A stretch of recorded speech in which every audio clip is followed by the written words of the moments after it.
Welcome back to the Make Time for Success podcast. This is episode number 123. If you're curious about what ways that there are for you to improve your health status and or your energy level, I suggest you stick around for this great episode with Michele Spring. Michele is an autoimmune health coach who helps people to live a full life and feel great despite having autoimmune disease.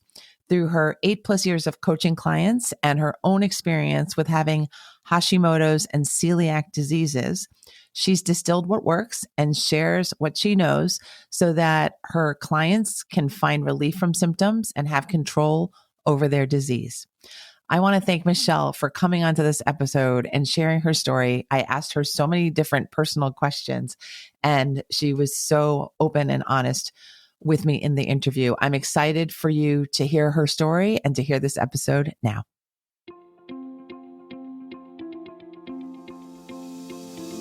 Hi, I'm Dr. Christine Lee, and I'm a psychologist and a procrastination coach. I've helped thousands of people move past procrastination and overwhelm so they could begin working to their potential. In this podcast, you're going to learn powerful strategies for getting your mind, body, and energy to work together so that you can focus on what's really important and accomplish the goals you want to achieve. When you start living within your full power, you're going to see how being productive can be easy and how you can create success on demand. Welcome to the Make Time for Success podcast. Hello, my friends. Today we have another spectacular guest. Her name is Michele Spring, and she is an autoimmune health coach. And she's here to talk about a lot of things, including her health journey and how she's come to heal herself and her clients. And I'm really looking forward to getting to know her better and to learning a lot from her this episode. Thank you for being here, Michele. Thank you so much for having me. So let us know where we should begin. What do we need to know about you so that we know how to make sense of what you're teaching and how we can apply this material that you're going to teach us to our own lives? Let me start back where I kind of grew up as a type A overachiever, always got the straight A's. I did Ironman triathlons because I really wanted to see how far I could push my body, was really, really interested in advancing my career as a computer programmer, all that typical stuff as a type A person. And then after I had my second son, things kind of fell apart and I really just crashed. I thought it was burnout at first. And let me back up a little bit too. When I had done my second Ironman triathlon, I had a really, really hard time of recovering. And at that point in time, my doctor had told me that it was hypothyroidism.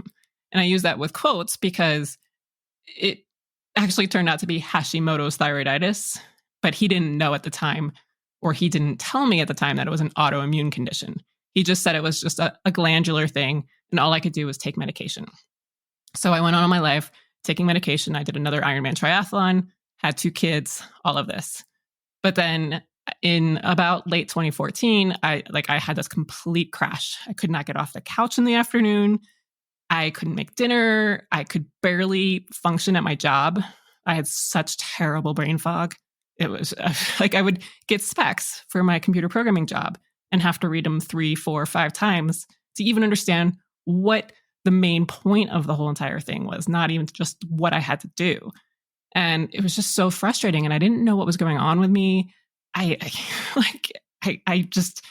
was probably the scariest time of my life because I had these 2 little babies and my mom had died of skin cancer several years before that. And I didn't want to abandon my kids. She had left me. She never got to meet my kids. And so I was like, I don't know what's going on. And am I dying? Do I have some cancer or something? And so I finally saw a functional medicine practitioner who was the one who diagnosed me with this Hashimoto's thyroiditis, as well as celiac disease, and told me the medication that I had been taking was only producing thyroid hormone, but not actually stopping the autoimmune attack on my thyroid, which was news to me because I was like, wait, this stuff was still going on in the background. And he said, yeah. So what he told me to do was change my diet to remove things that were actually triggering this autoimmune attack. And then we had to also adjust some lifestyle things like my sleep and stress levels and exercise. At this point, I was barely even exercising because I had no energy whatsoever. But it was just one of those things where it completely changed my life because I was like, wait, I can actually do something about it. All this time I had just been taking a pill, and that doctor had kept telling me over and over, even when I came back to him, telling him I had all these symptoms, there's nothing else we can do. I'm sorry. These symptoms, they're all in your head, or there's just nothing we can do. And it was so frustrating. So to be able to be told that there was something I could do was amazing. And so from that point, I changed my diet. I removed gluten. I did a pretty restrictive diet called the autoimmune paleo or AIP diet, which is an elimination diet and removes a lot of trigger foods for people with autoimmune disease. And then you reintroduce foods one by one to see what you really can tolerate and what doesn't cause inflammation in your body. And after a while, I got back to I call it a paleo style diet. It's paleo with some things like rice and some legumes and beans and a couple other things. And that's really what works for me right now. So that's wonderful to hear. I'm so glad you survived that whole journey. When you were in the middle of that story, I was thinking to myself, that must have been absolutely terrifying. Yeah. Because you were such a high level performer in all elements, brain, body, lifestyle, work. And then you went to almost a non-functioning state, it sounds like. Yeah. And I was only 36. Yeah. So it wasn't like I was 70 and experiencing all of these things. I felt like I was 70, but I was only 36. I was in the prime of my life. Yes. May I ask, what were the physical symptoms? You mentioned the brain fog, which I think if people listening don't understand that, could you describe that as well? I know what brain fog feels like, I think from my own history, but if you could explain what was happening to your cognitive functions and then also what was going on in your body. Sure. So brain fog, you can imagine if you've ever had a cold and you're trying to come out of that cold and you just feel like it's like your head weighs 100 pounds and you just are wading through what I call a marshmallow. That's kind of what it feels like. Everything is slowed down. You read things, you hear things, and you just don't compute. You walk into a room and you're like, what did I come in here for? And just you're just not clear on your thinking and your comprehension and even responding to things. Like I was in meetings and people would ask me a question and I'd have to take a minute or two to really understand what they were asking me and then to formulate a response. Whereas before I used to be able to do that quickly and not have to go through all of that inner working of my brain. Yes. So it just slows everything down by a lot. Yes. In terms of physical symptoms, I had a lot of the classic thyroid symptoms like cold hands, cold feet. I was cold all the time. The joke in my family, we were in Hawaii and it was 80 degrees and I was wearing a sweater. So things obviously weren't normal in that regard. I also had I had very, very heavy periods and that were coming very close together. I would wake up in the middle of the night all the time. I was tired every day at 3:00, just crashed. And one of the things I still have to this day is exercise intolerance, which is an interesting thing that a lot of people don't talk about, but I can't do a lot of exercise without having a lot of these symptoms come on. And so that is something, it's just like a symptom that's kind of ongoing for a lot of people with autoimmune disease. So then also heart palpitations, my heart would race or go bup, bup, bup, bup, bup, bup, really fast and then it would stop. And I got checked by cardiologists and nobody could figure out what that was. So there's a lot of just ambiguous, weird symptoms that come with this. Like my jaw hurts when I have a flare. You don't think a thyroid condition would cause your jaw to hurt, but my dentist thinks, yeah, it's probably from inflammation. Because if you have inflammation in your sinuses or in any area around here, that would cause pain. And so it's just all of these random symptoms that you would never put together turn into this autoimmune condition. Gotcha. All right. So you're dealing with all of these physical symptoms, seemingly random, and causing you to feel disabled from activities of daily living. I'm wondering if you don't mind sharing what happened to your psyche. What were you starting to think was going on, and how were you keeping yourself strong throughout that period? Oh man. Yeah, I had that fear that I had something worse until I found out what it was. And then it was a life change for me because I had always thought I was healthy. I had been doing these Ironman triathlons and always, I didn't eat well. I ate Lucky Charms and a lot of the food, the standard American diet. But I never really got colds, never really got the flu or anything. So I thought I was healthy. And then to be told that I have this lifelong chronic disease that would never go away, there's a lot of grief that comes along with that. Mm-hmm. And then when I did change my diet and learn that I could not have gluten anymore, I can choose to have gluten, but trust me, I don't want to, because I tried that once and whew, that was almost as bad as childbirth. It just, things like that, there's definitely grief that comes with it. You can't have the same life that you used to and still have the quality of life that you want. There's a trade-off. And I had to learn that early on. And I chose to have the quality of life and to be able to be there for my kids and participate in their lives and have the energy and everything that I want. And so I had to give up a lot of the foods that I did love and a lot of the lifestyle habits that I had lived for a long time. Mm-hmm. And have you been able to see maybe how the symptoms may not be random, or that your body was trying to protect you in some way? I'm just going with my own curiosity. I don't have any deeper knowledge of what's going on. Yeah, I think right now, having gone through many different flares after I initially got rid of that first flare in 2014, I go through several mini little flares or bigger ones depending on how I've lived my life. Like if I eat things that are off of what my usual diet plan happens to be, or if I have a lot of stress or do too much exercise, I will flare. And so I have usually the same kind of symptoms pop up every time. And I think they usually indicate inflammation at first, just bodily inflammation.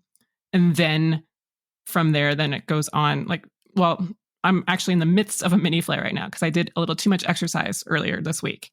And I keep trying to see if I can do more. And sometimes it works and sometimes it doesn't. But I have jaw pain, which I think is the inflammation. I have heart palpitations, which I think is the thyroid hormone, because that can cause the heart palpitations.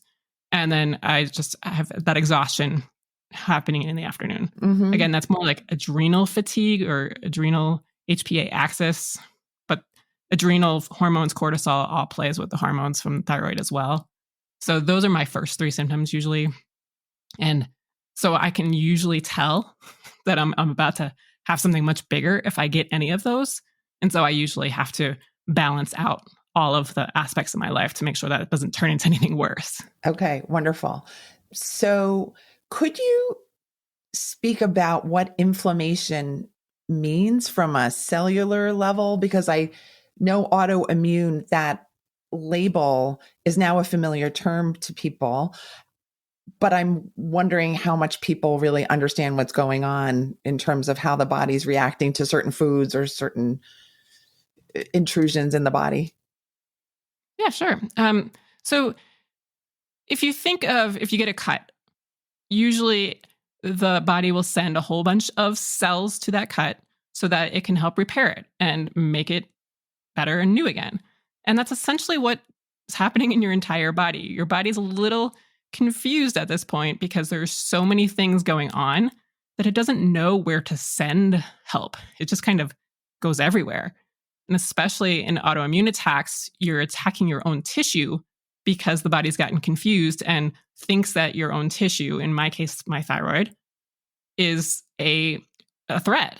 And so when it's attacking your tissue and it's just all over the body, it just doesn't know, oh, I need to not do that. I need to not worry about all of these other things going on in your body.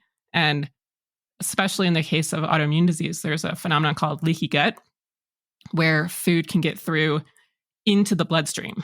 And it's not supposed to get in the bloodstream. It's supposed to go safely through your whole entire digestive system and then come out. And I mean, the body will take what it needs along the way, but it's not supposed to actually directly touch your blood. And when it does, that's when the body's like, alarm, alarm.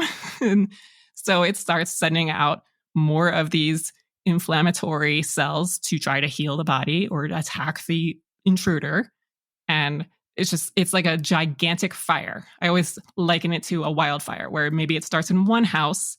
And so all the firefighters are over there trying to save that house. And then it jumps over the next neighborhood and all the firefighters have to split into two to try to save those houses. And it just keeps multiplying and multiplying and multiplying. And then if you add in things like stress or a little sleep or too much exercise or, and in these things, then there's just this wildfire has now turned into this gigantic statewide thing that just not going to be good news for you. Yes.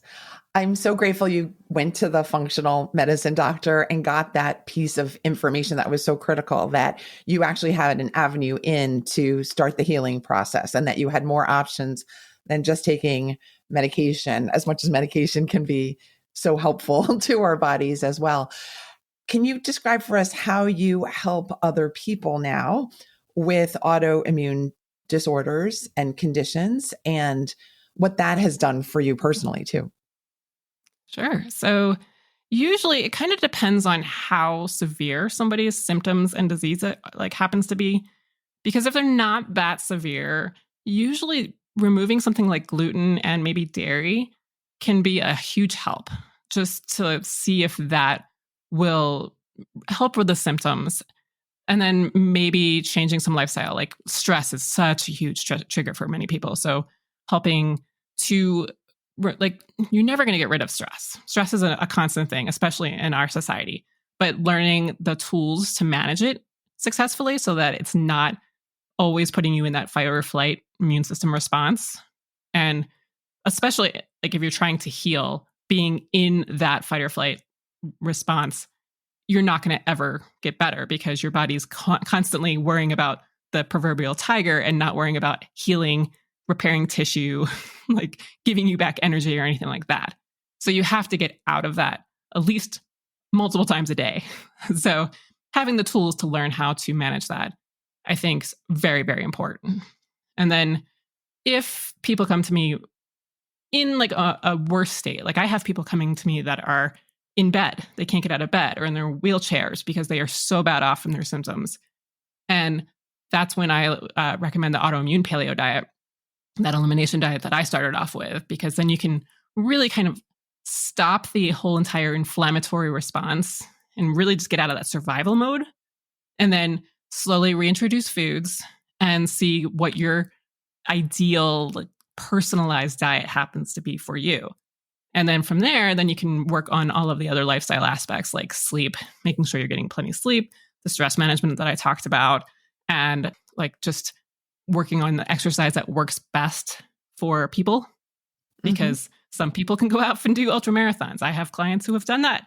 And then I also have clients who can barely walk around the block. It's just, and then that may change throughout their journey as well. But learning and getting rid of that ego that you are, like me, an Ironman triathlete or whatever it was, just going back to whatever really works for you and supports your body in the best way. So that's usually where I start off with people. Some people wind up in the middle doing the paleo diet straight from the start. And usually those are the people that are not, they're kind of in the middle. They're not the ones with the least amount of symptoms, and they're not the worst ones that are worse off. But all of these diets really can help get people out of that survival mode and then start feeling better. Yes, wonderful. It's amazing what food can do in terms of how we're feeling, right? And I think we can get into the habit of mindlessly eating all sorts of foods, right? Not just a particular category of food. And I think it sounds like you're helping people to be just much more mindful about their choices and how the body feels in response to particular foods. Just for me, may I ask, what is a paleo diet? Could you be more specific about that? Because there's so many different types of diets now. There are, for sure. So paleo removes mainly grains and legumes, beans, refined sugars like regular white sugar, all of those kind of things. A lot of the preservatives, dairy, typically, and just a lot of these foods, they can be inflammatory in certain people. It's not necessarily true for everybody, but it's a kind of it's templated on what people used to eat back in the caveman days, right? In the Paleolithic era. And so it's just kind of a thing where we haven't really adapted to eating grains because we've been on this earth for so long. And the grain part of our diet only came about 10,000 years ago. And some people may have adapted, but not everybody has adapted to being able to actually digest these seeds, essentially, and not have it wreak havoc on their bodies. Yes. My own understanding of the grains part is that certain bodies may process those types of foods as intruders. And so then the emergency crew that you discussed before gets sent out all the time, right? Every time there's a bagel around, your body's going into this fight and flight mode where all the emergency crews are out, and then you don't have any reserve, and you've lost your sense of bodily calm as well, and your whole system's out of sorts. So I think the mindful eating can really help to restore a sense of my body's at peace, my body's working well, which is so critical for things like thinking well, sleeping well, relating to the world in a confident way. It's so critical. Exactly, yes. And where have you come in terms of your own journey with all of this and being able to set up a coaching business to help people to recover from something that can be so devastating to people's self-esteem and their lifestyle?